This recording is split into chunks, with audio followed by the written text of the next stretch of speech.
ইনো, baking soda আর baking powder ছাড়াই একেবারে নরম তুলতুলে ফুলকো ফুলকো অসংখ্য ছিদ্রযুক্ত চিতই পিঠা বানালাম, তাও আবার সিদ্ধ চালের।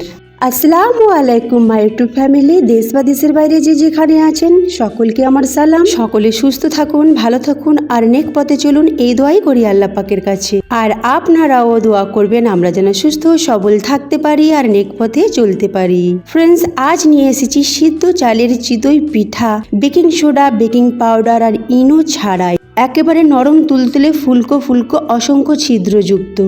যারা নতুন, যারা কোনো দিন পিঠা বানায়নি, তারাও এই ভিডিওটি দেখলে কিন্তু এই রকম সেম টু সেম পিঠা বানাতে পারবেন। কারণ এই ভিডিওতে আমি 4টি টিপস দিয়েছি, সেই টিপসগুলো ফলো করলেই এই রকম পিঠা বানাতে পারবেন। তো আপনাদের সকলের কাছে অনুরোধ রইল, ভিডিওটি স্কিপ করে দেখবেন না, পুরো ওয়াচ করবেন। কারণ ভিডিওর মাঝে মাঝে আমি টিপসগুলো দেব, যেগুলো ফলো করলে আপনাদের কাছে চিতই পিঠা বানানো কোনো ব্যাপারই হবে না, আপনারা কোনোদিন ব্যর্থই হবে না। চলুন শুরু করি। বিসমিল্লাহির রহমানির রহিম।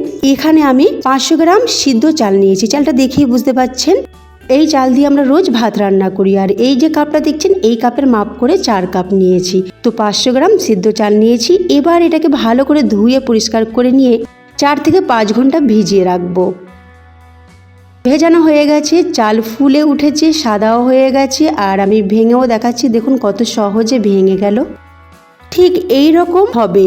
এবার পানিটাকে ঝরিয়ে একটা গ্রাইন্ডিং জার নিয়েছি, তাতে একটু করে চাল দিলাম আর চালটাকে পিষে নেব সামান্য গরম পানি মিশিয়ে। পানিটা একেবারে ধোঁয়া উঠবে সেরকম পানি কিন্তু এখানে ব্যবহার করবেন, কারণ এটা সিদ্ধ চাল। দেখুন আমার পেস্ট বানানো হয়ে গেছে। ঠিক এই রকম পেস্ট বানাতে হবে। আর আমি চামচে আঙুল দিয়ে এইভাবে ঘুরিয়ে ঘুরিয়ে দেখাচ্ছি।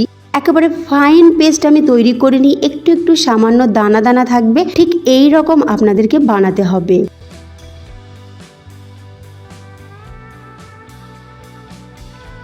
এবার আমি একটা বোল নিয়েছি, বোলেতে ঢেলে নিলাম। এইভাবে সবগুলো চাল আমি পিষে নেব আর সব বোলেতে ঢেলে নেব।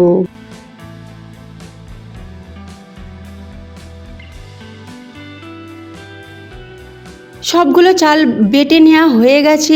গ্রাইন্ডিং জারটা আমি দেখিয়ে দিলাম। এবার এটাকে 5 মিনিট ধরে এইভাবে ভালো করে চটকে নিতে হবে পানি দেওয়ার আগে।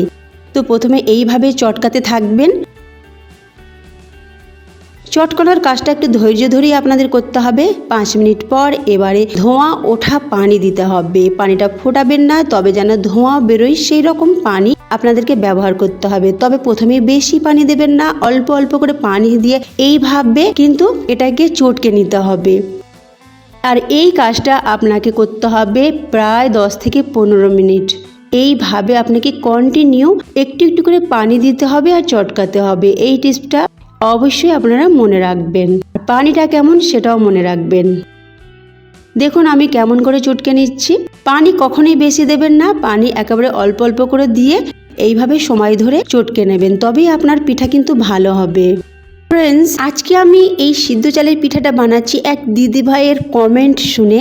কারণ উনি আমাকে কমেন্ট করে বলেছিলেন সিদ্ধ চালের পিঠা কি হয়। তো আজকে আমি সেই জন্য এই রেসিপিটা আপনাদের কাছে খুব সহজভাবে নিয়ে আসলাম। এটা দেখলেই কিন্তু আপনারা সবাই বানাতে পারবে আর সবাই কিন্তু সফল হবেন। তো দেখুন এইভাবে আমি 10 থেকে 15 মিনিট ধরে এইভাবে চটকে নিচ্ছি।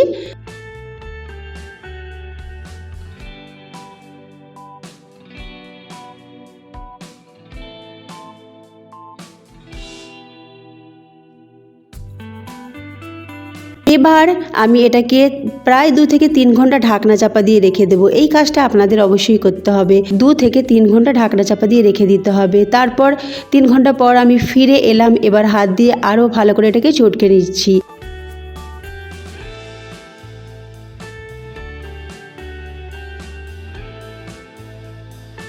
এবার আমি দেব ভাতের মাড়। ভাতের মাড়ের বদলে আপনারা দিতে পারেন গরম পানি।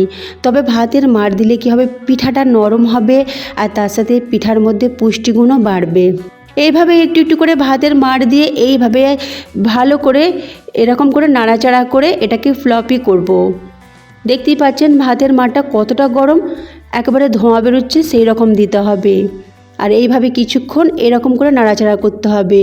তারপরে নাড়াচাড়া করার পর যখন ব্যাটারের কনসিস্টেন্সিটা একেবারে পারফেক্ট হয়ে যাবে, তখন আর আমি দেব না। দেখুন এবার আমার ব্যাটারের কনসিস্টেন্সিটা একেবারে পারফেক্ট হয়ে গেছে। আমি একটা কাপ নিয়েছি আর কাপ দিয়ে আপনাদেরকে দেখাচ্ছি, দেখুন কেমন ব্যাটার হয়েছে। ঠিক এই রকম ব্যাটার করতে হবে আর এই কাপটার মাপ করেই আমি সমস্ত পিঠা বানাবো। আর যতক্ষণ পিঠা বানাবো ততক্ষণ কিন্তু এইভাবেই নাড়াচাড়া করতে থাকবো। এই টিপসটাও মনে রাখবেন। আর সবশেষে একটা খুবই ইম্পর্টেন্ট টিপস আমি দেব, তাই বলছি পুরো ভিডিওটি দেখবেন। এদিকে একটা কড়া বসিয়েছি, কড়াটাকে অবশ্যই অতিরিক্ত গরম করতে হবে। এই টিপসটাও আপনারা মনে রাখবেন।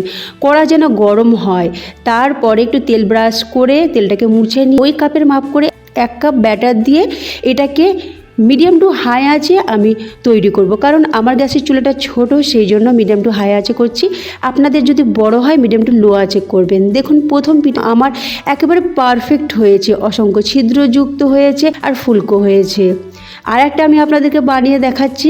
এরকম ব্যাটার দেবেন আর ঢাকনা চাপা দিয়ে রেখে দেবেন। আর গ্যাসের ফ্লেমটা অবশ্যই লক্ষ্য রাখবেন যেন মিডিয়াম টু হাই থাকে। একদম লাস্ট টিপটি হলো, যে পাত্রে ব্যাটারটা থাকবে সেই পাত্রটি কিন্তু কোনো গরম পাত্রের উপর রাখতে হবে। এতে করে আপনার পিঠা ফুলকো নরম আর অসংখ্য ছিদ্র হবে। তো ফ্রেন্ডস, এইরকম যদি আপনারা চিতই পিঠা আরও দেখতে চান তো উপরে আই বাটনে ক্লিক করে দেখে নিতে পারেন। সেখানে অনেকগুলো চিতই পিঠার রেসিপি দেওয়া থাকবে, সেখানে ক্লিক করতে পারেন। তাছাড়া অ্যাড স্ক্যানও আমি দিয়ে রাখবো, সেখানেও ক্লিক করে আপনারা দেখে নিতে পারেন। আর আপনাদের সকলকে অনুরোধ, আজকের ভিডিওটি খুবই ইম্পর্টেন্ট একটা ভিডিও, কারণ চিতই পিঠা হচ্ছে বাঙালির সেরা এক পিঠা। আর সবাই এই পিঠা কিন্তু খুবই ভালোবাসে, সবাই কিন্তু এই পিঠা বানাতে পারে না। তো এই পিঠাটা বানাতে গেলে কিছু টিপস ফলো করতে হয়। আর আজকে আমি টিপস সহ ভিডিওটি নিয়ে এসেছি, যাতে আপনারা খুব ভালোভাবে খুব সহজভাবে চিতই পিঠা বানাতে পারেন। আর আপনারা ব্যর্থ হবেন না কোনোদিন এইভাবে চিতই পিঠা বানালে। তো আপনার ফ্রেন্ডস রিলেটিভদের কাছে অবশ্যই শেয়ার করবেন, কারণ এই শীতের সময়ে চিতই পিঠা খেতে কিন্তু খুবই ভালো লাগে। আর এই পিঠা দুধে ফেললে সঙ্গে সঙ্গে দুধকে টেনে নেবে, এতটাই নরম আর ছিদ্র তৈরি হয়েছে। তো আপনারা অবশ্যই শেয়ার করবেন। আর তার সাথে যদি ভালো লাগে তো লাইক শেয়ার কমেন্ট অবশ্যই করবেন। তার সাথে যারা নতুন রয়েছেন সাবস্ক্রাইব করে পাশে থাকা বেল আইকনটি ক্লিক করবেন। দেখুন আমি আপনাদেরকে ছিঁড়েও দেখাচ্ছি, আর ভিতরে যে একটা সুন্দর ভাঁজ তৈরি হয়েছে সেই ভাঁজটাও দেখতে পাচ্ছেন কত সুন্দর হয়েছে। আমি এটাকে টেনেও দেখাচ্ছি কতটা ফুটা তৈরি হয়েছে। তো ফ্রেন্ডস, আজকে এই মতোই রইল। আমি আবার ফিরে আসছি নতুন এক রেসিপি নিয়ে। আল্লাহ হাফেজ।